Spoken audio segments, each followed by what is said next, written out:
இயேசுவே ஆண்டவர்.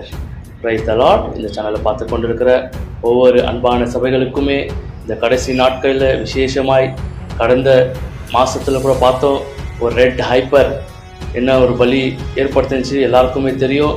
விசேஷமாய் நம்ம பார்க்கும்போது கடைசி நாட்களின் யுத்தங்களும் அடையாளங்களும் எல்லாரும் பார்த்து நிற்கிறோம். இந்த விஷயம் எல்லாருக்குமே பொதுவாக தெரிஞ்சது தான். ஆனால் இப்போ நான் அதை குறித்து பேச வரல. விசேஷமாக இன்னைக்கு இந்த காலகட்டத்தில் சபை எப்படியா இருக்கணும்னு சொல்லிட்டு 2000 வருஷத்துக்கு முன்பதாகவே நம்ம ஆண்டவராகிய இயேசு கிறிஸ்து நம்மளுக்கு சொல்லி கொடுத்துட்டு போயிருக்காரு.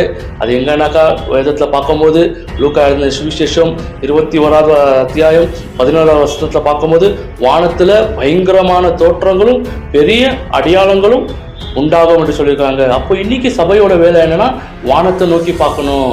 நம்ம என்ன பண்ண, வானத்தை நோக்கி பார்த்து என்ன பண்ணணும்னாக்கா நம்ம ஜெபிக்கிறவங்களா இருக்கணும். இந்த கண்ணு வானத்தை நோக்கி பார்க்கணும்.